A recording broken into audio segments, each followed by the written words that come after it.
जो करी कष्ट जाई पुनि कोई, जात ही नींद जुड़ाई होई।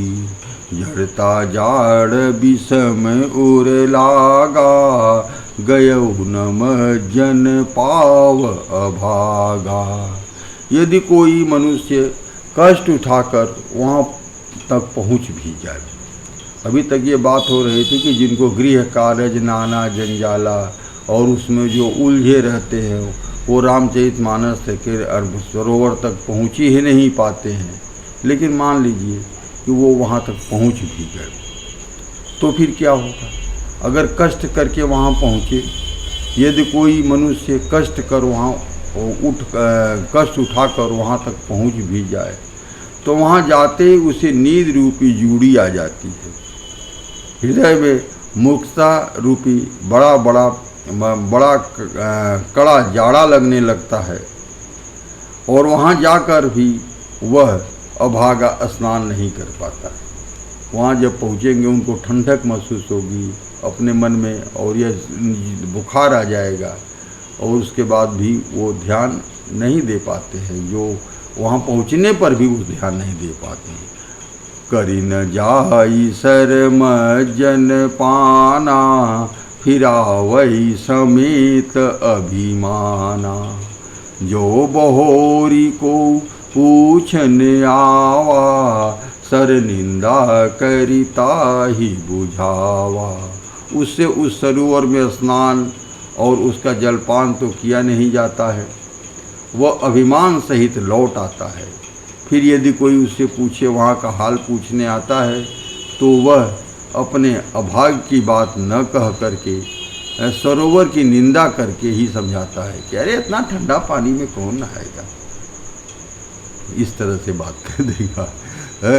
सकल विघ्न व्याप ही नहीं तेहि, राम सुकृपा बिलोक ही जेहि। और अगर भगवान जो है उसको जो है राम जी जो है उसको सुकृपा से देखते हैं तो उसे कोई विघ्न नहीं आता है। सकल विघ्न व्याप ही नहीं तेहि, उसे कोई विघ्न व्याप नहीं करता है। राम सुकृपा बिलोक ही जेहि, रामचंद्र जी जिसको जो है सुकृपा से देखते हैं उसको कोई जो है विघ्न बाधा नहीं आती है। सोई सादर शर्म जनु करई, वही जो है इस जल में इस तालाब में मज्जन कर पाता है, यानी अपने हृदय में विचार कर पाता है, वहाँ जाके सोच पाता है, उसके हिसाब से रह पाता है। महाघोर त्रय ताप न जरई, ये त्रय ताप जो काम क्रोध मोह माया इस सब का जो है ये चीज़ के इससे वो दूर हो जाता है। आध्यात्मिक अधिदैविक अधिभौतिक तापों से नहीं जलता है। ते नर यह सर तजहि न काऊ, जिनके राम चरण बट भल भाऊ। जो नहाई चह एहि सर भाई, सो सतसंग करऊ मन लाई। देखिए इसमें कहा गया है कि जिनके मन में रामचंद्र जी के चरणों का सुंदर प्रेम, वे सरोवर में को कभी नहीं छोड़ते। यानी अपने हृदय में जो उन्होंने सरोवर बना रखा है जिसमें अच्छे विचार साधु संत से आते हैं और उनको वो इकट्ठा करते रहते हैं अपने मन में, एक सरोवर बना रखा है, वो उस सरोवर को कभी नहीं छोड़ते। और जो इस सरोवर में स्नान करना चाहिए, अब जिसके मन में सरोवर ही नहीं है वो कहाँ से स्नान करेगा, अपने विचार को कहाँ से उसमें डुबोएगा। तो उसके लिए क्या है कि उसके लिए एक ही रास्ता बचा है कि सबसे पहले तो जल ले आवे। जल कहाँ से आएगा? साधु सन्यासी संत लोगों से आएगा। तो उन लोगों को जल ले आने के लिए उसको सबसे पहला उसको काम ये करना पड़ता है कि वो सत्संग करे। सत्संग की महिमा रामचरितमानस में बहुत बताया गया है। जब नवधा भक्ति बताया गया है तो सबसे पहला ये भक्ति यही बताया गया है कि प्रथम भगति संतन कर संगा, संतों का साथ रखिए, संतों के साथ में। देखिए सत्संग के बारे में हम लोगों ने पहले भी बात किया था कि सत्संग से क्या नहीं हो सकता है। तो सत्संग के बारे में हम लोगों ये रामचरितमानस सत्संग पे विशेष ध्यान देती है, और सत्संग से ही हमारे मन में अच्छे विचार आते हैं। अच्छे विचार आने से हमारी बुद्धि अच्छी होती है, बुद्धि अच्छी होने से हमारे कर्म अच्छे होते हैं और हमारा विकास होता है। सत्संग बहुत जरूरी है। तो कह जो नहाई चाहे यही सर भाई, जो इस सर में पहले सर बनाना पड़ेगा, वो तालाब बनाना पड़ेगा। वो तालाब कहाँ से बनेगा, उसमें जल कहाँ से आएगा, उसके लिए सत्संग बहुत जरूरी है। तो जो तो जाके सत्संग करे, अच्छे लोगों के साथ में रहे, यही बात कहा गया है। जो हे भाई, जो इस सरोवर का स्नान करना चाहे वह मन लगा करके सत्संग करे। असमानस मानस चह चाखी चाही, भई कवि बुद्धि विमल अवगाही। भयउ हृदय आनंद उछाहु, उमग्यहु प्रेम प्रमोद प्रबाहु। ऐसे मानस सरोवर में को हृदय के नेत्रों से देख करके और उसमें गोता लगाकर कवि की बुद्धि निर्मल हो गई, हृदय में आनंद और उत्साह भर गया और प्रेम तथा आनंद का प्रवाह उमड़ आया। चली सुभग कविता सरिता सो, राम विमल जस जल भरिता सो। सरयू नाम सुमंगल मूला, लोक वेद मत मंजुल कूला। उससे यह सुंदर कविता रूपी नदी बह निकली। कहाँ से? अपने हृदय के तालाब से। अपने हृदय में जो आपने तालाब बनाया है उससे यह कविता रूपी नदी बह निकली है। जो तुलसीदास जी ने अपने हृदय में तालाब बनाया इसका, तो उससे यह कविता बह निकली है, जिसमें श्री राम जी का निर्मल यश रूपी जल भरा है। इस कविता रूपी नदी का नाम सरयू है, और जो संपूर्ण सुंदर मंगलों की जड़ है। लोकमत और देवमत इसके दो सुंदर किनारे हैं। जो नदी निकली है तुलसीदास जी के हृदय से, उसमें लोकमत और वेदमत, यानी लोगों ने क्या का सोचा है, लोगों का क्या विचार है और वेद का क्या विचार है, इसके दो सुंदर किनारे हैं। और नदी पुनीत सुमान से नंदिनी, कलिमल तीन तरमूल निकंदनी। यह सुंदर मानस सरोवर की कन्या सरयू की बड़ी पवित्र है, और कलयुग के छोटे बड़े पाप रूपी तिनकों और वृक्षों को उखाड़ कर फेंकने वाली है। श्रोता त्रिविध समाजपुर, ग्राम नगर दुहकूल। संत सभा अनुपम अवध, सकल सुमंगल मूल। 3 प्रकार के श्रोताओं का समाज ही इस नदी के दोनों किनारों पर बसे हुए पूर्वे गांव और नगर है। और संतों की सभा ही इस सुंदर मंगल की जड़ अनुपम अयोध्या जी है। राम भगति सुर सरत ही जाई, मिली सुकीरत सरजु सुहाई। सानुज राम समर जसु पावन, मिलऊ महानदी सोन सुहावन। सुंदर कीत रूपी सुहावनी सरजू जी राम भक्ति रूपी गंगा जी में जा मिली, और छोटे भाई लक्ष्मण सहित राम जी के युद्ध का पवित्र यश रूपी सुहावना महानद सोन में उससे जा मिला।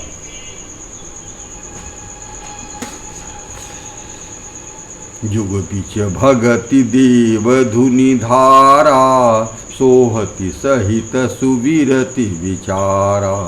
त्रिविध ताप त्रासकति मुहानी, राम स्वरूप सम सिंधु समूहानी। दोनों के बीच में राम भक्ति रूपी गंगा जी की धारा और वैराग्य के सहित शोभित हो रही है। ऐसी तीनों तापों को डराने वाली ये तिमोहानी ही राम स्वरूप रूपी समुद्र में को जा रही है। मानस मूल मिली सुर सरही, सुनत सुजन मन पावन करही। इस कीर्ति रूपी सरजू का मूल मानस यानी रामचरित मानस है, मन है, और यह राम भक्ति रूपी गंगा जी में मिली हैं। बीचे बीचे कथा विचित्र विभागा, जनु सर तीर तीर बन बागा। इसलिए यह सुनने वालों सज्जनों के मन को पवित्र कर देगी, और बीच बीच में जो भिन्न भिन्न प्रकार की विचित्र घटनाएं हैं वे ही मानो तटी तट पर, नदी तट पर के आसपास वन और बाग हैं। उमा महेश विवाह बराती, जे जलचर अगणित बहुभाति। राम जन्म आनंद बधाई, भंवर तरंग मनोहरताई। श्री पार्वती जी और शिव जी का विवाह के बराती इस नदी के बहुत प्रकार से असंख्य जलचर जीव हैं, यानी वो सब नदी में रहने वाले हैं, मन में रहने वाले हैं, और उनमें भक्ति की धारा है। और श्री रघुनाथ जी के जन्म की आनंद बधाइयाँ ही इस नदी के भंवर और तरंगों की मनोहरता है। बाल चरित चहु बंधु के, बनज विपुल बहुरंग। निपरानी परिजन सुकिते, मधुकर सवारी विहंग।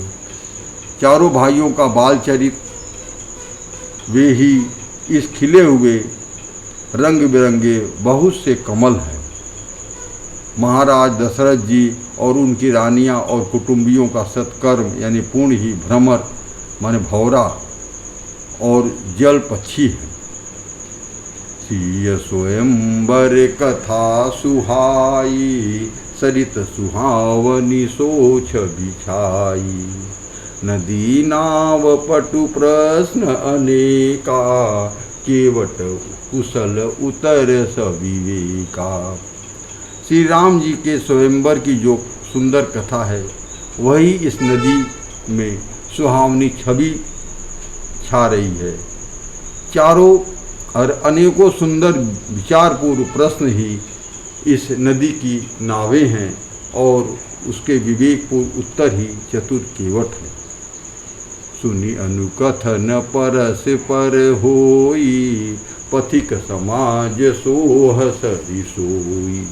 घोर धार बिगुनाथ रिसानी, घाट सुबद्ध राम बरबानी। इस कथा को सुनकर पीछे जो आपस में चर्चा होती है वही इस नदी के सहारे सहारे चलने वाले यात्रियों के समाज शोभा पा रहा है। श्री परशुराम जी के क्रोध इस नदी की भयानक धारा है, और श्री राम जी के श्रेष्ठ वचन ही सुंदर बधे हुए घाट हैं। सानुज राम विवाह उछाहू, सो शुभ उमग सुखद सब काहू। कहत सुनत हर सही पुल काही, ते सुकृत मन मुदित नहाही। भाइयों सहित थे राम जी के विवाह का उत्साह ही इस कथा नदी की कल्याणकारी बाढ़ है, जो सभी को सुख देने वाली है। इसके कहने सुनने से जो हर्षित और पुलकित होते हैं वे ही पुण्यात्मा पुरुष हैं, जो प्रसन्न मन से नदी में नहाते हैं। राम तिलक हित मंगल साजा, परब योग जनु जुरी समाजा। काई कुमति ककेई केरी, परी जासु फल विपत घनेरी। श्री रामचंद्र जी के राज तिलक के लिए जो मंगल साज सजाया गया वही मानो पर्व के समय इस नदी पर यात्रियों का समूह इकट्ठे हुए हैं। कैकेयी की कुबुद्धि ही इस नदी की काई है, जिसके फलस्वरूप बड़ी भारी विपत्ति आ पड़ी। समन अमित उत्पात सब, भरत चरित जग जाग। कलि अघ खल अवगुण कथन, तेजल मल बन काग। संपूर्ण अज्ञान उत्पातों को शांत करने वाला भरत जी का चरित्र नदी तट पर किया जाने वाला जप यज्ञ है। कलयुग के पापों और दुष्टों के अवगुणों का जो वर्णन है, वे ही इस नदी का जल का कीचड़ और कौवे बगुले कौवे हैं। कीरत सरित छहूरित रूरी, समय सुहावनी पावनी भूरी। हिम हिम शैल सुता शिव ब्याहू, शिशिर सुखद प्रभु जन्म उछाहू। इस कीर्ति रूपी नदी 6 ऋतुओं में सुंदर है। सभी समय यह परम सुहावनी और अत्यंत पवित्र है। इसमें शिव पार्वती का विवाह हेमंत ऋतु है। श्री रामचंद्र जी के जन्म का उत्सव सुखदायी शिशिर ऋतु है। बरनब राम विवाह बरनब राम विवाह समाजू, सोमुद मंगलमय ऋतुराजू। ग्रीष्म दुसह राम बन गवनु, पंत कथा खर आतप पवनु। श्री राम जी के विवाह समाज का वर्णन ही आनंद मंगल ऋतुराज बसंत के समान है। राम जी का वनगमन दुसह ग्रीष्म ऋतु है। राम जी का वनगमन तकलीफ देने वाला था। राम जी का वनगमन दुसह ग्रीष्म ऋतु है और मार्ग की कथा कड़ी धूप और लू है। वर्षा घोर निशाचर रारी, सुरकुल साली सुमंगलकारी। राम राज सुख विनय बड़ाई, विशद सुखद सोई शरद सुहाई। राक्षसों के साथ जो घोर युद्ध है वह इस वर्षा ऋतु है और देवकुल धाम के लिए सुंदर कल्याण करने वाली है। रामचंद्र जी के कार्यकाल का जो सुख विनम्रता और बड़ाई है, वही निर्मल सुख देने वाली सुहावनी शरद ऋतु है। सती शिरोमणि सिय गुण गाथा, सोई गुण अमल अनुपम पाथा। भरत स्वभाव सुशीतलताई, सदा एक रस बरनि न जाई। सती शिरोमणि श्री सीता जी के गुणों की जो कथा है, वही इस जल का निर्मल अनुपम गुण है। श्री भरत जी का स्वभाव इस नदी की सुंदर शीतलता है और जो सदा एक सी रहती है और जिसका वर्णन नहीं किया जा सकता। अवलोकनि बोलनि मिलनी, प्रीति परस पर हास। भायप भली चहु बंधु की, जल माधुरी सुबास। चारों भाइयों का परस्पर देखना, बोलना, मिलना और एक दूसरे से प्रेम करना, हंसना और सुंदर भाईपन इस जल की मधुरता और सुगंध है।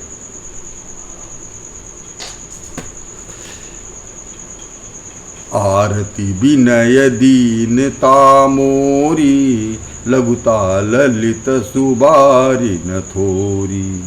अद्भुत सलिल सुनत गुणकारी, आस पियास मनोहर हारी। मेरा अंतर्भाव विनय और दीनता इस सुंदर और निर्मल जल का कम हल्कापन नहीं है, अर्थात अत्यंत हल्कापन है। यह जल बड़ा ही अनोखा है, जो सुनने से ही गुण करता है और आशा रूपी प्यास को और मन को मैल को दूर कर देता है। राम सो प्रेम ही पोषत पानी, हरत सकल कलि कलु से गलानी। भव श्रम शोषक तोषक तोषा, समन दुरित दुख दारिद्र दोषा। यह जल रामचंद्र जी के सुंदर प्रेम को पुष्ट करता है, कलयुग के समस्त पापों और उनसे होने वाली ग्लानि को हर लेता है, संसार के जन्म मृत्यु श्रम को सोख लेता है और संतोष को भी संतुष्ट करता है और पाप ताप दरिद्रता दोषों को दूर नष्ट कर देता है। काम कोह मद मोह न सावन, विमल विवेक विराग बढ़ावन।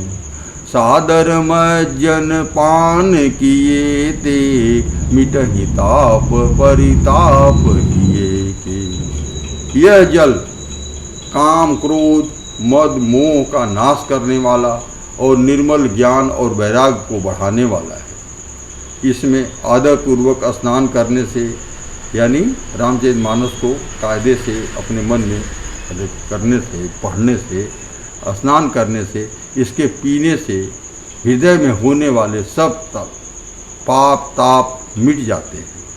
जिन्हें ही बारी न मान से धोए, ते कायर कलिकाल भिगोए। तिसित निरख रवि कर भव बारी, फिर यही मृग जिमि जीव दुखारी। जिन्होंने रामचरितमानस राम सुयस रूपी जल से अपने हृदय को नहीं धोया, वे कायर कलिकाल के द्वारा ठगे गए।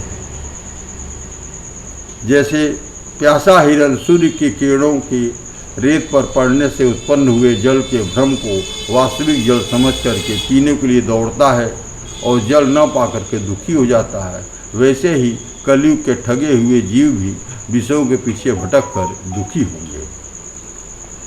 मति अनुहारी सुबारी गुण, गन गनि मन अनवाई। सुमिरी भवानी शंकर ही, कह कवि कथा सुनाई।